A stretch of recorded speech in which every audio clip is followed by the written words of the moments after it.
on commence notre cours d'antibiotiques. Donc, ce cours il va s'intéresser à la méthode d'action des antibiotiques, comment ils ont été découverts et les différents types d'antibiotiques qui existent et qui sont utilisés de nos jours. Donc, d'abord, que veut dire le mot, le kalima antibiotique? Le biotique, ça veut dire la vie. Donc, anti, c'est quelque chose qui s'oppose à la vie d'un organisme. Donc, dans notre cas de bactériologie, les antibiotiques, ils vont tuer les bactéries, les agents infectieux bactériens. Donc, l'antibiose, ça veut dire quelque chose de capable de repousser le développement de la vie. C'est ce qu'on remarque ici. Une molécule de pénicilline, elle rend incapable les staphylocoques de former une colonie proche d'elle. Dans ce schéma aussi, on trouve une zone où il n'y a aucune bactérie. Et après, il y a la formation des colonies. Donc, les antibiotiques sont des molécules capables de repousser le développement de la formation des colonies. Donc, ils s'opposent à la multiplication, etc. Donc, on va voir les antibiotiques. C'est quelque chose capable de... Non. اسمح لي نفسي يلا زيد دابا قول لي شنو كنتو كدوي ما حش ما يلا دخلت. كندير l'introduction de cours, مازال ما قلت والو عليه.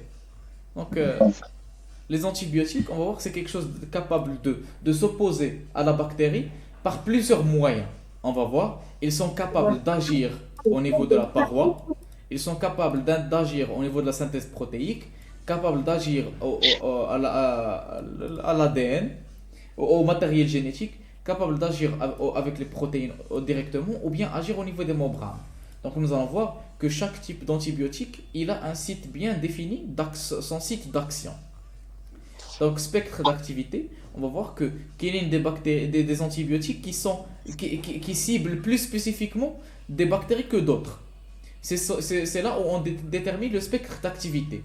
Qu'est-ce qu'elle est capable de tuer d'une manière efficace et quelles sont les bactéries qui sont résistantes à cette bactérie.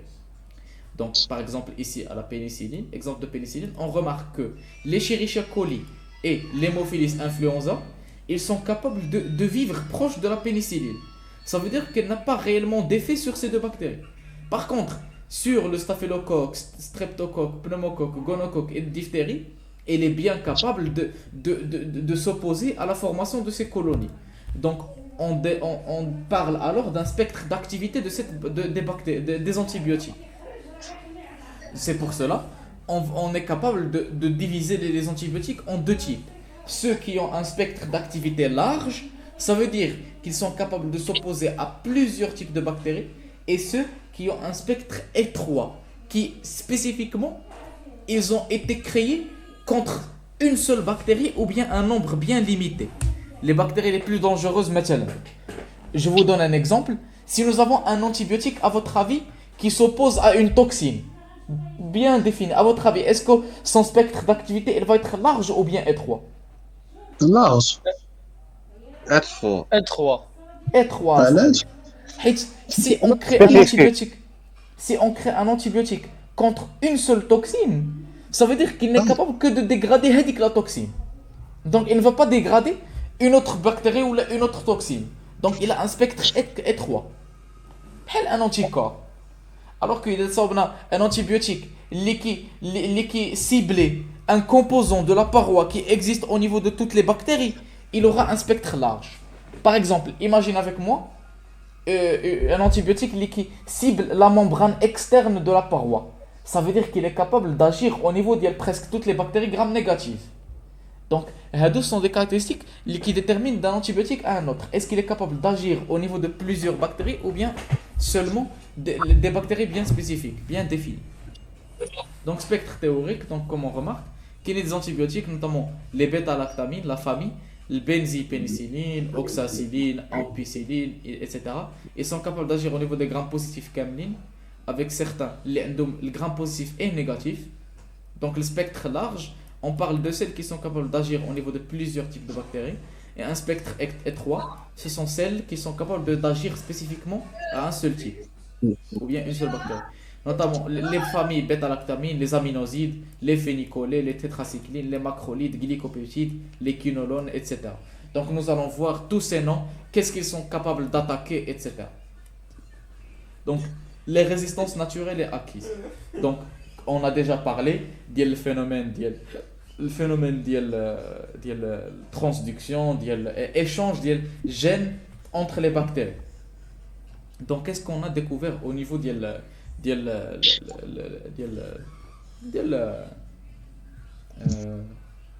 l'acquisition de la résistance زعما.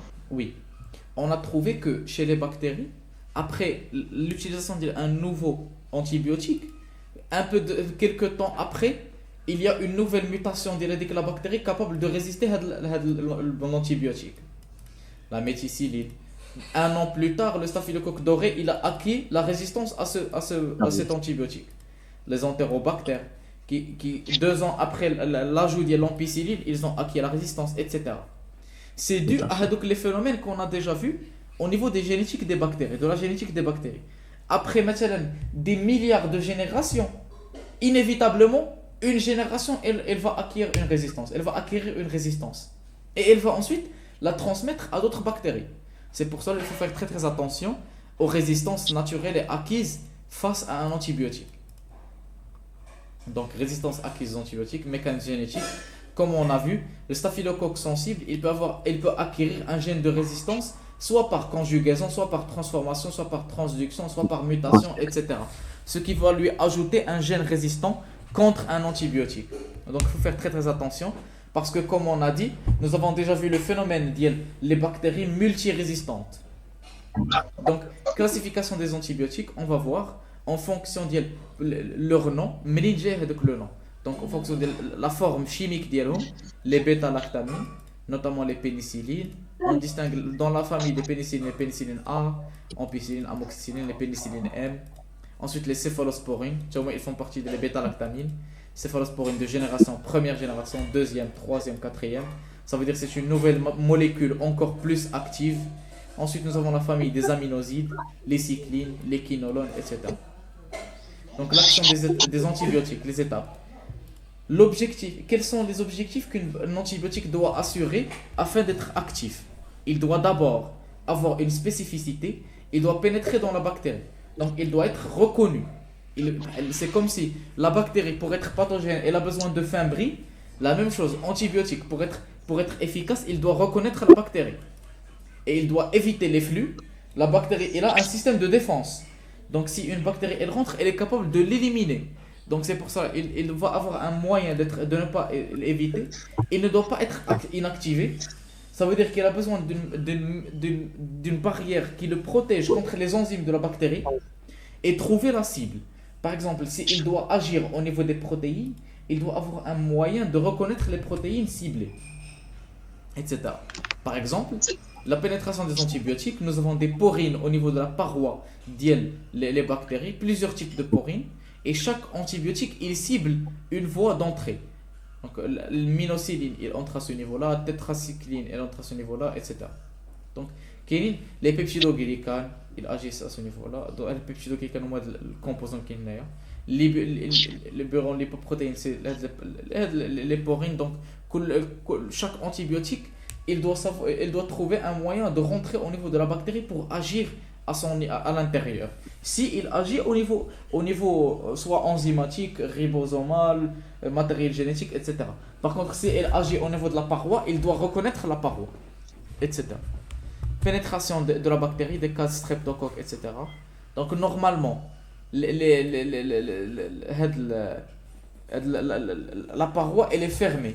Mais en ajoutant la pénicilline qui agit au niveau de la paroi, elle livre le passage un autre antibiotique capable d'agir au niveau des ribosomes. Donc, c'est pour cela on va trouver que dans certaines bactéries, un bon traitement est un traitement associé. On utilise plusieurs antibiotiques à la fois. Le cas de streptocoque et aminoside. Action sur la paroi. Donc, on commence les premiers antibiotiques. Donc, en ce qui concerne le QCM, par cœur. Vous devez apprendre les antibiotiques qui agissent au niveau de la paroi sont les bêta-lactamines, notamment les pénicillines, céphalosporines, glycopeptides, etc. Les antibiotiques qui vont inhiber la synthèse protéique, les cyclines, etc. Donc vous devez vous rappeler de chaque nom par cœur avant l'examen. Donc, action sur la paroi, nous avons les bêta-lactamines et protéines de liaison. Ils agissent au niveau de la PLP. Donc, la pénicilline est capable de se lier à la PLP. Donc, nous avons la porine, la bêta-lactamine, elle va rentrer et elle va activer le récepteur. Et lorsque ce récepteur il est activé, il va inhiber la synthèse du peptidoglycane. Donc, on ne va plus synthétiser la PLP, peptidoglycane. Et donc, le peptidoglycane, il était nécessaire à quoi? Si vous vous rappelez. Petit. الباروا Pour former la paroi. Donc, si la bactérie n'est plus capable de synthétiser sa propre paroi, qu'est-ce qui va se passer dans ce cas? ما غاديش تكون عنده ريزيستانس. La bactérie va exploser parce qu'elle n'a plus de paroi. Donc, lorsqu'on a inhibition de synthèse de peptidoglycane, comme on le remarque ici, la paroi elle commence à se dégrader. Et lorsque la paroi est dégradée, la bactérie elle va lyser, elle va autolyser. Donc, action de bêta-lactamine, comme on remarque ici, bactéries en croissance, on inhibe la synthèse de la paroi. Donc, on a des zones où il n'y a pas de paroi. Et c'est ce qui va causer la lyse de la bactérie, elle va exploser. Donc, le spectre des pénicillines, donc on a beaucoup de types, pénicilline G, V, M, etc. Et on a ceux qui agissent au niveau des bactéries gram négatifs. Le M, elle agit au niveau des gram positifs aussi. Donc, il faut faire très très attention aux gènes mutations. Comme on a vu, le staphylocoque METI-R, c'est un staphylocoque résistant à toutes les bêta-lactamines. Parce qu'il a muté son PLP. Parce qu'il a muté voilà, son récepteur PLP. Ça veut dire les antibiotiques qu'on a qui ciblent la paroi normale, ils ne sont incapables d'agir au niveau du staphylocoque doré, METI-R. Parce que tout simplement, il a muté son récepteur. Donc notre protéine de reconnaissance, elle ne va pas se fixer à ce récepteur. Donc c'est pour cela, le spectre des pénicillines, il dépend grandement est-ce que la cellule, est-ce que la bactérie, elle a une paroi normale ou bien altérée, ainsi que la capsule. La capsule aussi, elle peut protéger la paroi, etc. Donc c'est pour cela. Mais normalement, les pénicillines, ils ont un spectre large. Parce que toutes les bactéries ont une paroi. Sauf bien sûr quelques exemples. Notamment les mycoplasmes, une paroi incomplète, etc. Donc de base, on ne doit pas utiliser les bêta-lactamines contre les bactéries bhalaka. Donc spectre des pénicillines. Donc on peut utiliser le pénicilline A. Elle agit au niveau des bactéries gram négatifs, notamment les diplocoques, les staphylocoques, les bacilles et les spirochètes. Mais on peut aussi ajouter avec eux un inhibiteur associé, donc un traitement associé. Ce qu'on remarque ici, ça augmente l'efficacité du traitement d'IEL. Donc dans ce cas, on commence à agir au niveau des bactéries gram positifs et gram négatifs, notamment diplocoque, staphylocoque, bacille, inhibiteur probablement de synthèse protéique. Et comme on a vu, pénicilline elle agit au niveau de la paroi et l'inhibiteur il rentre à l'intérieur de la bactérie pour inhiber sa synthèse, des protéines, les ribosomes, donc qui les ribosomes. Donc lorsqu'on a un traitement associé, on augmente l'efficacité de notre traitement. Mais il faut faire très très attention. Par exemple, nous avons plusieurs bactéries qui ont une résistance à la bêta-lactamase. La résistance à bêta-lactamase. لا antibiotiques عندهم résistance. Donc il faut faire très attention à la bactérie qu'on fait face, parce que comme on a vu, la bactérie comme système de défense, elle peut avoir des enzymes liquides dégradées ou d'autres antibiotiques. Par exemple les bêta-lactamases. C'est pour cela un antibiotique normal, une bêta-lactamine normale, elle ne pourra pas fonctionner parce que la bactérie elle va dégrader avec l'antibiotique. Par contre, c'est pour cela qu'il faut utiliser, dans certains cas, il faut utiliser un autre type d'antibiotique pour faire attention à ce phénomène, pour qu'il ait une efficacité. Donc, carbapenem, ils ont des résistances à bêta-lactamase. C'est pour cela, même si la bactérie, elle sécrète la bêta-lactamine, le bêta-lactamase, cet antibiotique, il est efficace tout de même, parce qu'il ne va pas être dégradé. Spectre des céphalosporines. Céphalosporines, ce sont des bêta-lactamines. Nous avons plusieurs générations. Génération 1, génération 2, génération 3 et 4. Donc plus on augmente leur génération, plus l'activité est plus efficace. Les céphalosporines de première génération, au début, elles agissaient surtout au niveau des grammes négatifs et seulement les staphylocoques, les grammes positifs. Donc notamment pénicilline M, pénicilline A. Et les céphalosporines de deuxième génération, ils commençaient à agir aussi au niveau des anaérobies. Mais les céphalosporines de troisième et quatrième génération, elles sont capables ils ont un spectre très large. Notamment les bactéries gram négatifs, positifs, les staphylocoques, les diplocoques, les bacilles, les leptospires et les anaérobies. Mais bien sûr, il y a des exceptions où on ne doit pas utiliser les céphalosporines. Notamment les entérocoques, l'hystéria et les blases. Ce sont des agents infectieux où on doit chercher un autre type d'antibiotiques. L'hystéria meningitis, etc. Donc, les qui causent le méningite, le méningocoque ou le gonocoque, les entérocoques, etc. D'abord, les glycopeptides. Les glycopeptides, ce sont des bêta-lactamines, notamment la vancomycine et le teicoplanin. Mais les glycopeptides, c'est aussi un type de bêta-lactamine. Donc, vous devez savoir que le hadl je fais la grande famille, donc paint, je vais la mettre de rouge. Le grand 1, ce sont la famille qui les antibiotiques A, T, B, qui agissent où? Au niveau de la paroi. Et pour agir au niveau de la paroi, il agit surtout au niveau des récepteurs PLP. Petit 1, je fais la famille de la pénicilline. اسمح لي الجران تا هما لي بيتا لاكتامين وهنا فين شفنا البنسلين سوماتوست والله منهم بينيسيلين سيفالوسبورين هادو كاملين حيت سيفالوسبورين وقال شي حاجه اخرى المهم منهم بينيسيلين سبيك هادو كاملين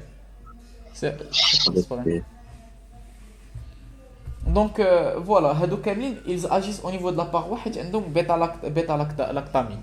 Ils ont la bêta-lactamine qui reconnaît le PLP, donc il va agir à ce niveau-là.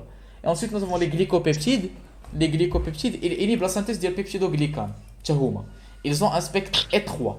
Ils agissent seulement au niveau des staphylocoques gram-positifs et les bacilles gram-positifs.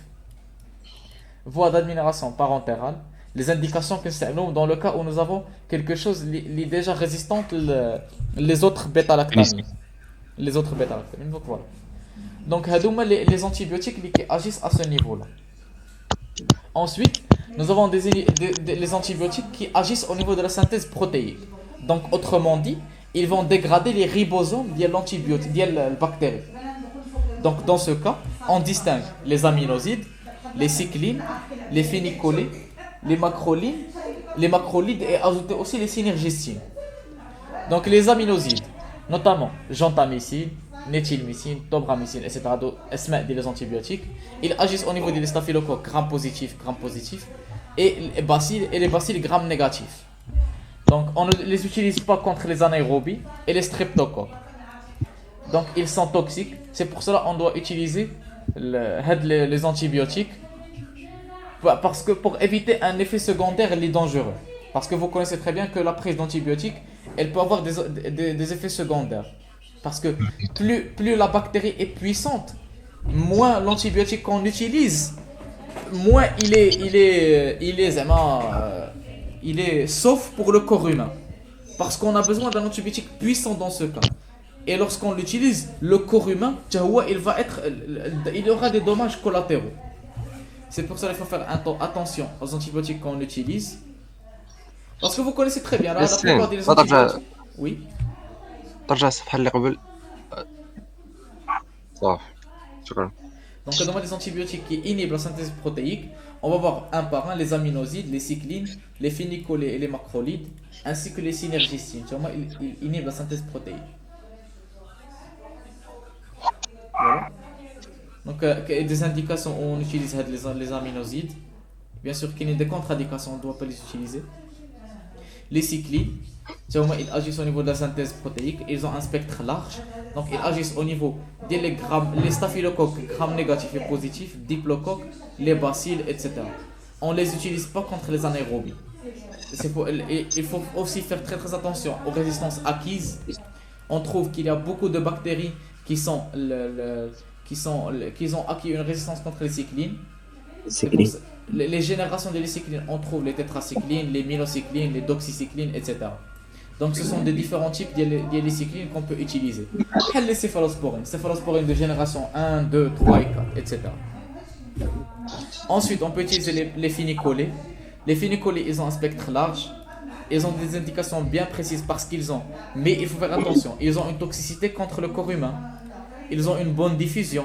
Par contre, ils ont un effet bactériostatique. Donc, dans les antibiotiques qu'on cherche, ils peuvent avoir plusieurs effets. L'effet désiré, c'est bactéricide. Ça veut dire qu'ils tuent les bactéries. Par contre, dans le cas échéant où on ne peut pas trouver un antibiotique capable de faire cette action, on va chercher un antibiotique qui fait bactériostatique. Qu'est-ce que ça veut dire bactériostatique? Le climat statique, ça veut dire en pause, l'arrêt, qui n'est pas en mouvement. Donc, ce qui veut dire quelque chose de bactériostatique qui arrête la multiplication des bactéries. Donc, ça veut dire que l'effet de la virulence de la bactérie, il va s'arrêter. Elle ne va pas empirer les choses. Donc, le phénicolé, ou bien les antibiotiques en général, qui ont un effet bactériostatique, le rôle d'eux, c'est de ralentir la multiplication de la bactérie, la colonisation, pour laisser le système immunitaire le temps de bien s'adapter et de commencer à synthétiser les anticorps, etc. pour aider le corps humain. Mais les phénicolés, ils ne sont pas bactéricides. Ensuite, de même, les macrolides, ils ont un spectre large, sauf les bacilles gram négatifs. Ils ont un effet bactériostatique théoriquement. Et les synergistines. Les synergistines, on les utilise surtout anti-staphylocoque parce que, comme on a vu, les staphylocoques, ils ont acquis une résistance à toutes les bêta-lactamines. C'est pour cela qu'on commence à chercher de nouveaux antibiotiques pour dégrader le staphylocoque. Donc voilà. هادو les 5 antibiotiques qui agissent sur la synthèse protéique. Donc pour répéter, شكون اللي يقدر يقول لي اسمائهم يحاول يقولهم ديال هادو ديال اللي كي agissent كاين sur la synthèse protéique. كاين لامينوزيد ماكروليد Très bien. Macrolide. Cycline. فينيكولي Phénicolé. Très bien. نيكولي سيرنجيس Synergistine. Très bien. Synergistine. Synergétisme. Synergistine. Très bien. Donc les 5 types d'antibiotiques اللي غنشوفوا à notre niveau اللي qui agissent au niveau de la synthèse protéique. Donc كما قلنا aminoside, phénicolé, cycline, macrolide et synergistine. Et si vous vous rappelez très bien, les macrolides et cyclines, ce sont des antibiotiques qu'on utilise beaucoup pour les bactéries intracellulaires parce qu'ils peuvent rentrer au niveau de la cellule. C'est pour cela on Chlamydia. Très bien, chlamydia, le mycoplasme chicken, on va voir بزاف كنستعملوا cycline ou macrolide. Voilà. D'abord, on va voir les antibiotiques qui agissent au niveau de la membrane. Donc, encore à l'intérieur de la paroi, ils agissent sur la membrane cytoplasmique. Nous avons les polypeptides et les nitrofuranes. Les polypeptides, notamment comme la cholécystine, la bacitracine, ils agissent au niveau des staphylocoques, des bacilles. Ils ont une faible diffusion et une grande toxicité. C'est pour cela qu'il faut faire très attention. Les nitrofuranes, on peut les utiliser. Ils ont un spectre large. Il faut faire attention aux indications, quand est-ce qu'il faut les utiliser ou non. Et faire attention aux résistances. Et il faut faire attention aux résistances acquises. Donc, on a les deux antibiotiques, les polypeptides et les nitrofuranes. Ensuite, nous avons les antibiotiques qui ont une action sur les acides nucléiques, notamment la rifampicine, qui ont un spectre large, bactéricide. Mais par contre, il faut faire attention aux résistances acquises et indications limitées comme tuberculose. Ensuite, nous avons les sulfamides, ou bien sûr trimétoprime. Les sulfamides avec les trimétoprimes, qui sont un bjouj, spectre large, sauf mycobactéries, tréponèmes ou les anaérobies. Il faut faire très attention. Trimétoprime, هاد السميه كتفكرني شي حاجه كنا كنقولوا راه هو التريتمون اسوسيي ديال كنظن التوبركولوز. تريميتوبريم. المهم تنشوفوا سيستيماتيك وغنعاودوا نشوفوا هاد السميه ونقولوا هي اللي كنا كنستعملوا. ما كايناش هاد التوبركولوز. لا حيت حنا شفنا التوبركولوز الاستاذ اللي تعامل معنا وقال لنا حفظوا غير تريتمون اسوسيي ديال 4 انتيبيوتيك مي راه واحد منهم راه هو هذا. لا ما كاينش شي واحد فيهم. هادشي ما كاينش بوري هيبه مور ما عرفتش. ما قالش الاسماء انا مشيت نقلب اصاحبي باش نشوف. والله يبارك. الاسماء ديجا كاينين في ريزومي كما فيهم شي. accent sur les شحال acides هذا nucléiques ou les quinolones, notamment les fluoroquinolones, etc. Il y a des générations. Et ça dépend de la génération. Est-ce qu'on a un spectre étroit ou la large? Est-ce qu'on a utilisé une génération les qdima ou les générations les avancées? Ils ont une diffusion tissulaire variable et agissent surtout au niveau intracellulaire. Il faut faire attention aux mutations acquises et et les résistances croisées. Parce que comme on a vu, les bactéries, elles sont capables d'échanger l'information pour échanger les résistances. Donc voilà. Les mécanismes de résistance aux antibiotiques. نعم. واش راه نلاحظ شوف هذه قبل ما نعلم. باش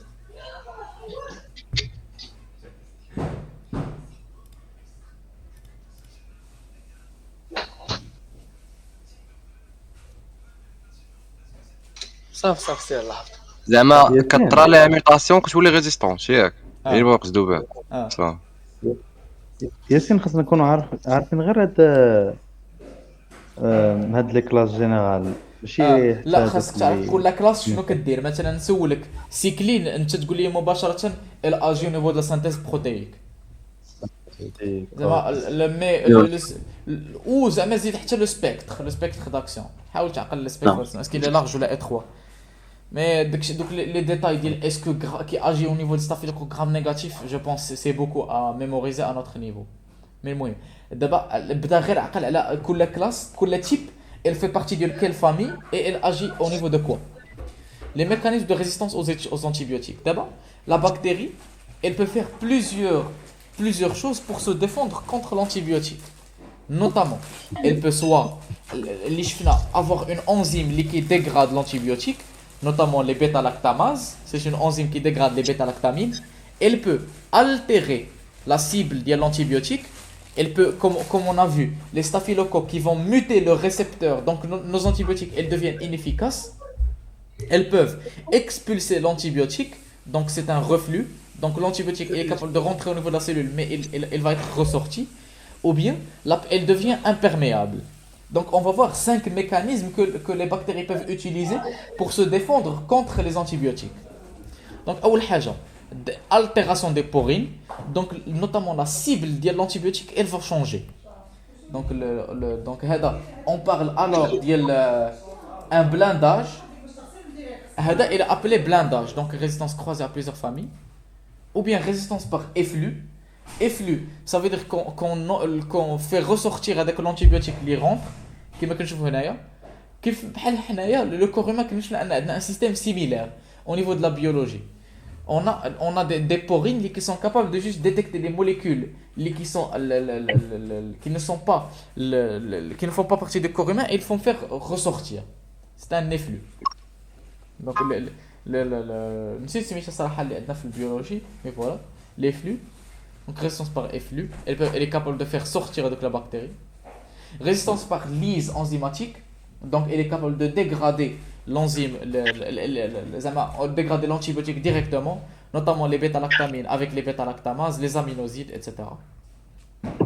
Résistance par modification de la cible, qui est mutation de l'objectif, notamment les PLP. Donc elle devient alors immunisée contre les aminosides, macrolides et bêta-lactamines. Facteur favorisant ياسين وقالك بك تبغي تقول بومب ام ار دي على ديك ليكزومبل بومب ملتي ريزيستنت دراغ هي هذيك اللي كابابل دو بومبي لي دروغ على الاكستيريور دو لا سيلول لي شاسي. نعم صلاح. واش دابا لي بيتا لاكتامين هما واحد الكلاس جينيرال داخلين فيهم لي زامينوزيد وماكروليد ولا كل وحده بحدها؟ Les aminosides et macrolides, ils ne font pas partie de la bêta-lactamine. Les aminosides et macrolides, afin d'être capables de rentrer au niveau de la cellule, ils reconnaissent la PLP. Donc, tu as même besoin de PLP باش يدخلوا. اوكي حنا ما قلناش قبيله باللي لامينوزيد والماكروليد كي سميتهم كي اتاكيو لي بروتين هذوك سميتهم لا سانتيز بروتين كداو اون ريزيستانس لي بيتا لاكتامين لي ميتا ار لي ميتي ار. Oui, il y a certains exemples. Il y a que les aminosides et macrolides qui deviennent inefficaces lors de l'altération du PLP. Les autres notamment synergistine, phénicolé et autres, qui sont dans le cas du métier. Il y a un autre moyen d'entrée. Mais afin d'être capable d'agir au niveau de la synthèse protéique, ça drôle la cellule. Donc ça تعرف على شي حاجة.